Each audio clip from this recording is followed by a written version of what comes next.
Hello, Comp One. Last week, one of the things that I posted up on our D2L page was a link to what I consider to be a wonderful lesson on metaphor, as posted by James Geary on TED Talks. And before we go any further, I encourage you to check out TED Talks.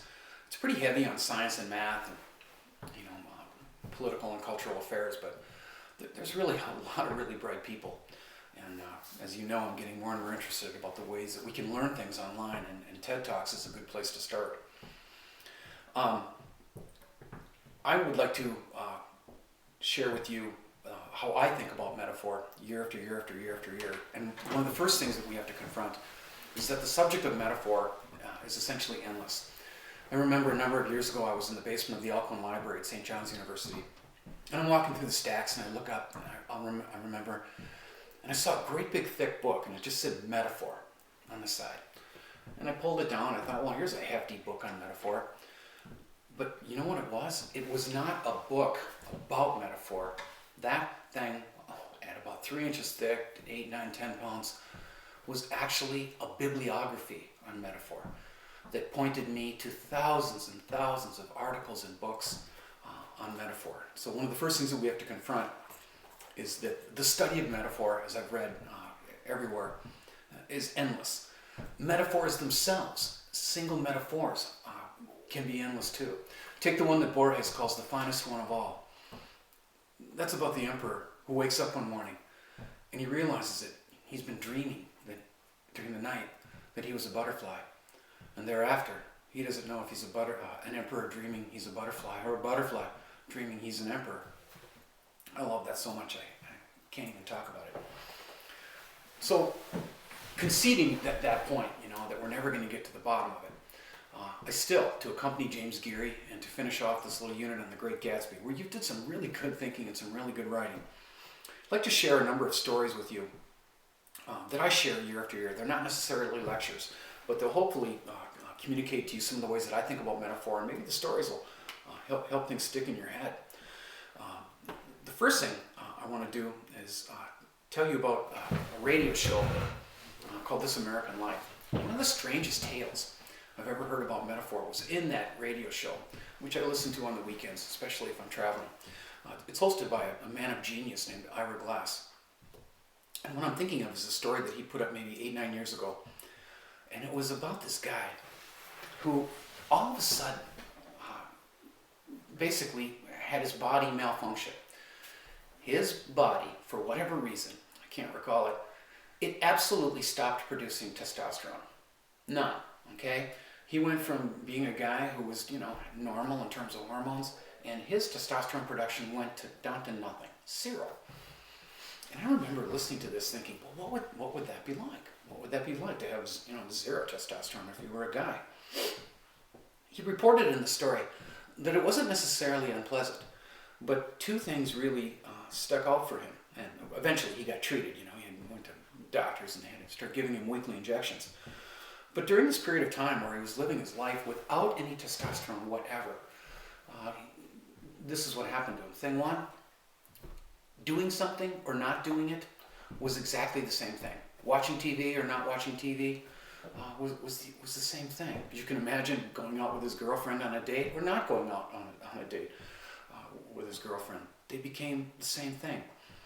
More interestingly to me, during this period of time where this man lost all testosterone, all of it, he completely lost the ability to think symbolically, to think metaphorically. When he would walk in a park, he didn't see the grass as carpet, right? He wasn't able to look at a tree and see, well, there's the architecture of a tree. The sky was not the vaunted blue, right? When he walked through the park and encountered a squirrel, he would say, that's a squirrel.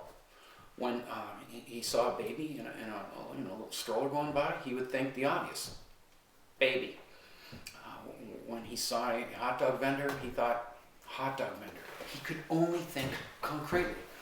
And then once the doctors treated him, he got back his ability to think symbolically, to think metaphorically. I think that's absolutely fascinating. It just absolutely is interesting to me. Yeah, yes, it's only a study of one guy, but what does that say? Does it say that if you had extra testosterone that you would be, even more superb at thinking symbolically, thinking metaphorically? I don't think so. I think it has more to do with we have a desire, we have a need, a felt sense that we need to think symbolically, we need to think metaphorically. So somehow metaphor, symbolic thinking is bound up in desire. I think it's a primal one. So, having told you that little story, I think I'd like to move over to my front porch here. It's kind of a beautiful April day, and I'd like to do a few things today. I want to talk a little bit about the figures of speech and about an ill-fated adventure I had once trying to get a bunch of seniors to memorize a whole bunch of figures of speech. It went poorly. They pushed back on the project, and they were so smart they talked me all over. I don't give in to mutinies very often, but I did that time. I want to talk about that a little bit. I'd also like to talk a little bit about show and tell that I hosted in the university classroom that I was teaching at St. John's around 1995.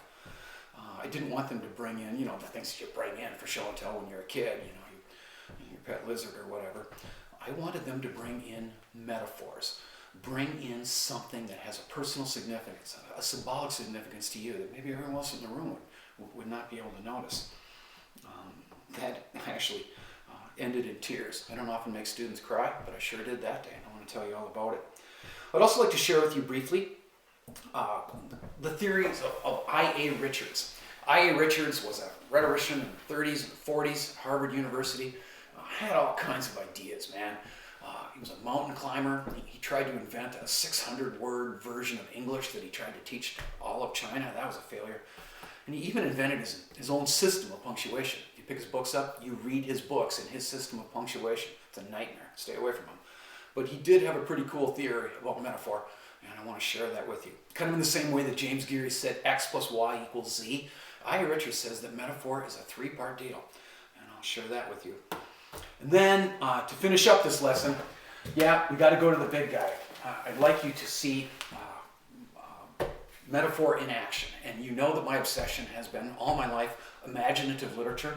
So we're going to go to imaginative literature to see metaphor in action, so to speak. You can't swing a cat in the collected, complete works of William Shakespeare without hitting metaphors. Sister Miriam Joseph cataloged almost 242. I think Shakespeare used at least 200, 210 of them. And I'd like to take you on this beautiful April late morning to a moment in Julius Shakespeare, where Julius Caesar has been killed, and there are two dueling speeches between Brutus and Mark Antony. And Mark Antony wins because he paid attention in school and understood how the figures of speech worked. Well, let's go over to my porch and delve in further here. What I'm thinking of first in a little series of vignettes I want to offer you on metaphor is the idea that in the great state of Minnesota that I love so much, certain things seem to happen in public high schools, in certain grades. Julius Caesar, the play that I want to end with today, it seems like everyone reads that in the 9th grade. I bet that some of you did too. And about the year before that, 8th grade, generally in public schools, we tend to run students through the basic figures of speech. And you must remember these days, it's about 8th grade where you were taught that metaphor was a comparison, not using like or as, remember? And simile was a comparison, using like or as. Also that year, you were given a rudimentary introduction to the figura. You were taught about personification, the idea of giving human attributes to something that might not be human. You were taught about onomatopoeia, right? On and on. But the thing is, there's over 200 figures of speech, and they're really, really complicated. So the first thing I'm thinking about here is an ill-fated experiment that I conducted, I don't know, way back in the day, maybe in the early decade of the aughts. I said to some seniors in a course I used to teach called Advanced Placement English, I said, let's learn as many of the figures of speech as we possibly can. I said, let's try for 100. We'll just take down a few each week, and at the end of this long school year, ran the whole year, we'll have all kinds of them. And I said, come on, it'll be fun. It'll be like the Renaissance. It'll be like the medieval period. Oh my gosh, after about a month of that, they were just pushing back and not very happy about it. I was having them learn the figures of speech with their old-timey names, and they're very difficult. Metnomy, synecdoche, a Syntodon. We started marching through them. And after about a month, maybe late September, early October, their argument to me, which was really smart, was, why should we have to learn the names of individual figures of speech? Isn't it more important that we can just sort of feel them, that we can recognize them? And I said, well, what's your example? And they were so smart. They said, hey, Johnson, do you think anyone listening to John F. Kennedy in the early 60s, when they heard him say, ask not what your country can do for you, but what you can do for your country? They said to me, do you think anyone sat there and thought, whoa, he just pulled the trigger on chiasmus? Right? No one in the crowd thought that. No one there knew what chiasmus was as a trope, as a figure of speech. They sat there going, that sounded really cool, that little flipping, mirror reflective thing that you did with language. Check it out. There's a website devoted to it. Never let a fool kiss you and never let a kiss fool you, and so forth. And you know what? I let up right then. I said, okay, you're right. Let's realize that maybe this is just going to turn into the ephemera, the stuff of ephemera in our minds. So I gave up on that, but that did not mean that year we stopped looking for figures of speech or being aware of figurative language. The second thing I'm thinking of is something that goes way back. In the mid-'90s, I was trying to get some Johnnies and Bennies in a class I was teaching at St. John's University to think about metaphor. So I said, okay, do this. On Friday, I want you to bring in a metaphor. I want you to bring in something that represents something to you that it wouldn't to the person next to you, having just looked at it. I said the obvious. I started with my wedding ring. This is more than just gold, a little band of gold I wear around my finger. Bring in something to you that has some information attached to it, symbolic information. I warned them too. I said, don't bring in something that's going to make you emotional. Well, it was a complete disaster. It's kind of one of those deals where when you tell someone not to do something, they've just got to do it. It was one of the longest 70 minutes classes of my life. By the end of it, I was completely exhausted. At least two of those young women from the College of St. Benedict, I can still summon their faces. They started talking about whatever it is they brought, and they had to go out in the hallway and just bawl. I remember one of them saying, my grandma gave me this before I came to St. Ben's, and whoa, man, tears with currents, with little pieces of wood and tires flowing on them. I said, go out in the hallway, cry out those tears, and come back. I remember so vividly the way that class ended. There was a red-haired young man there named Tony Pavelka, and he's on my Facebook now. I should probably send this little vid to him. He's a boy. He's 18 years old, and he was the last presenter. And he reaches into his bag, and he takes out this football. And the minute he took out the football, his lip just started going. It just started trembling. And I started thinking, oh my God, here we go. Another one's going to cry. And he explained to us the symbolic, metaphoric meaning of the football. He told us that he grew up in southern Minnesota, and he was a farm kid. And he told us that dang near every day of his high school days, he would get a phone call from the kid who lived at the farm next door. He told us they would walk out their long farm driveways to the dirt road that went across the farms where they lived, and they would walk down their driveways and go out on that dirt road and throw that football under that big southern Minnesota sky. And while he was holding that football, he just started bawling. And I thought, oh my God, I was thinking two things. OMG, how am I going to get this tender bud through the school year? He's bawling week one. And I also thought I should just cancel class right now and go play catch with this football. Tony Pavelka. I needn't have worried about that young man. He shouldn't even have been in that class. He should have been in an honor symposium. He went on to become one of the valedictorians of his class. He read at his graduation. I'll never forget. He came to me his senior year and he said, I've fallen in love with my best friend's girlfriend. What should I do? I said, steal her affections. I did the same in 1982. And I ended up reading at his wedding. They got triplets. Triple everything. Triple strollers, triple cribs. Where am I going with this? If you had been there, you would have seen that there weren't just physical objects that they were bringing in. You've got to go back to James Geary, X plus Y equals Z. Those things that they had were not just physical objects. There was a lot of wisdom and information and nostalgia attached to those things. Metaphor is tremendously powerful. It can stir the deepest emotions that we have. And I just wanted you to have that one before you. I move now to talking about I.A. Richards, who, I should tell you, had the worst hair in the history of rhetorical theory. I mean, it was the worst. It was the bottom. Loved the guy, loved his thinking, even though he was, half lunatic, half genius. but his hair was the worst. Right about the time where his hair was achieving the pinnacle of his dorkiness, he evolved a theory about metaphor that kind of evokes what Geary talks about. Richards says that metaphor is a three-part thing. You start with the thing that you're starting with. He called that the tenor. And on the other end of things, you've got the vehicle. And in between comes the elegant meaning, right? The meaning that we get from the metaphor. So if I said to a young woman, like Shakespeare once did in one of his sonnets, shall I compare thee to a summer's day? Thou art lovelier and more temperate. Well, the thing we're starting out with is the image of a young woman. That's the tenor. The vehicle is the summer's day. But what's cool about great metaphors is that they have layers of meaning, the really good ones. So when I say, shall I compare thee to a summer's day, thou art lovelier and more temperate, the meaning is that she's beautiful. But as we all know, summer days don't last very long. They give way to fall and winter, and there you go. She's only going to be beautiful for just a little while.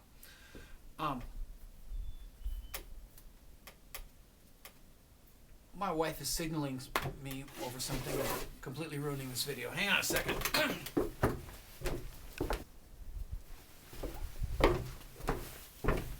All right, and we're back. She wasn't signaling. She was just watching me make this video. She loves me. Yeah. I. Richards has this two-part thing. I should confess at this point, that was a dead simple metaphor to understand. In my love of literature, I have to tell you that I love metaphors, similes, comparisons, where the two things get pretty far apart. And this is probably just me, and I'm going to talk about it anyway. I love it when the two things, the tenor and the vehicle, are distant. So distant that it almost reaches a kind of breaking point intellectually. I'm thinking of a short story I was reading in the 90s about this guy whose girlfriend abandons him, right? He comes home to his apartment, drives up the driveway, and looks out on the lawn, and all of his stuff, everything, is piled on the lawn. His CDs, his books, his cooking utensils, all of his clothing is just piled on the lawn. And I'm reading along going, well, sorry to be glad I'm not you. And he goes up to the apartment, and it's completely clean, okay? She has thrown his stuff out the window, heaved it to smithereens, and she has spent the entire day cleaning the apartment. That sound is my dog chewing on a bone. Sorry about that. Ambient noise is what we would call it. So I'm reading along, and it's a standard story until I get this simile / metaphor. I get this sentence. She was gone like a fart in a skillet. I sat there thinking, what? What is that? What does that mean? That is totally going in my metaphor collection. She was gone like a fart in a skillet. I had to sit there and scratch my head. This is New Yorker magazine. They don't let chimps print stories in there. So let's try to unravel that, shall we? She was gone like a fart in a skillet. The tenor is the woman. The vehicle is fart in a skillet. Well, what could the possible meanings be? Can you get a fart in a skillet? I don't think so. What's the meaning? She was never there, right? She was never there. Their relationship didn't even exist. Poof. Kapow. Oh, I love that. Trying to ramp up things here in terms of quality. Let's move towards the master. Let's move towards William Shakespeare. And this is actually something I've done before. One of the reasons I love Shakespeare so much is because of the figurative language. He's the master. He's the greatest writer our species has ever produced. And I want to take you to a moment in Julius Caesar where we get not only beauty, a great story, tragedy, history as it is, we also get rhetoric, man. I mean, we get an elegant rhetorical moment. And if you read it in 9th grade, that's probably been a while ago, I'll have to bring you up to speed. Caesar's been stabbed. He's been assassinated. And I want to take you to Act 3. Caesar's made a mistake, kind of a standard one. Characters in literature that declare themselves to be gods, they get in a lot of trouble. I think you know all about that. And Caesar's done that, and he's been assassinated. And there's chaos, right? There's this vacuum where nobody's driving the truck. No one's in charge. And I've seen this at the Guthrie. I've seen it all over the place. And what happens in the center of the play is that we get two dueling speeches. Brutus gives a speech, then Mark Antony gives a speech. Now, I don't want this video to get too long, so we're just going to skip Brutus's speech. It's pretty weak, but at least for a minute, it's strong enough that when Brutus gets done talking, la la la la la la, everybody's like, "Whoa, you're in charge, Brutus." Problem though, Brutus didn't pay attention in high school. He wasn't even paying attention in 8th grade when they covered the figures of speech, and his speech is almost utterly concrete. And then Mark Antony, after some chaos and some going back and forth between 3rd and 4th plebeians, Antony stands up and he delivers this very famous speech. I want to read it to you, and then I want to focus on the greatest line in it. Antony says, "Friends, Romans, countrymen, lend me your ears. I come to bury Caesar, not to praise him. The evil that men do lives after them. The good is often interred with their bones. So let it be with Caesar. The noble Brutus hath told you Caesar was ambitious. If it were so, it was a grievous fault, and grievously hath Caesar answered it.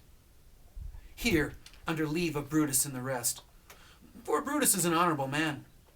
So are they all honorable men. Come I to speak in Caesar's funeral. He was my friend, faithful and just to me.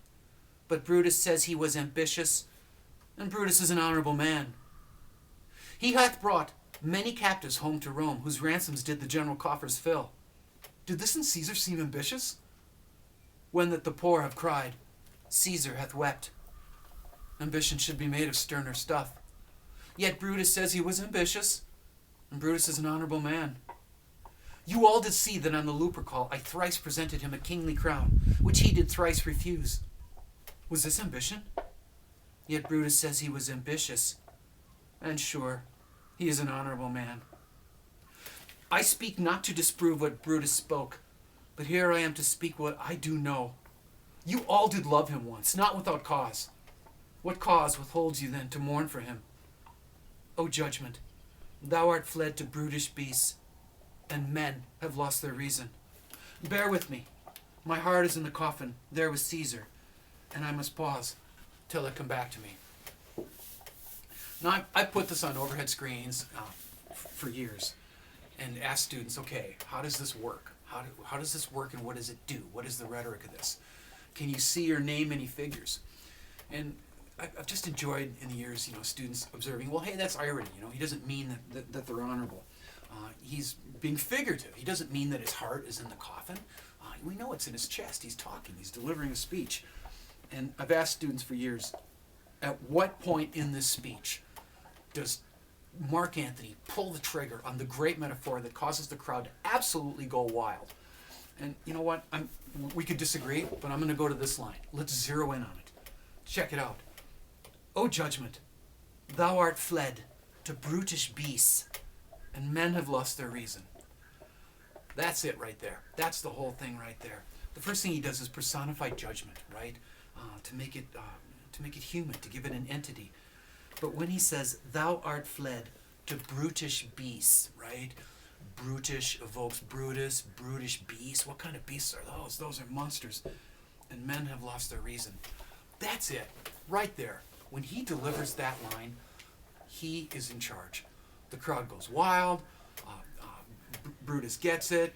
And Mark Antony, even though he dies in Antony and Cleopatra, he gets to survive this play, and he gets to go off with Cleopatra, who is hot. Why? Because he studied the figures of speech. I'm joking a little bit, or am I? He understood how they worked. Metaphors are tremendously powerful. You don't have to go back and try to learn them all. I mean, if you want to go on the internet, you could, and learn all 242 as categorized by Sister Miriam Joseph. But I think you'd be wasting your time. I don't think it matters to, in the presence of synecdoche, go, wow, that person just used a part for a whole or a whole for a part. He didn't mean policeman, he meant long arm of the law. I think what matters is being mindful of them, having your heart open to them, and being aware of them. You can use them as writers. You have the ability to use metaphoric, symbolic, figurative language when you write, whether you're writing an essay or a journal or an email to someone. Avail yourselves to them. They're there. It's fun. It's part of the fun of language. The delights of language are in the figura and in metaphoric speech. You also as everything in rhetoric, you want to be aware when they're coming at you. We've been here before when we talked about that rhetorical mission earlier, where I invited you to analyze the rhetoric of advertisements. In this country, every ad is not selling you a product; they're selling you a metaphor. They're everywhere, and as James Geary pointed out, and as I'm pointing out to you, we're all natural-born metaphorians, just like Elvis Presley. Thanks for putting up with me today, and see you in the next lesson.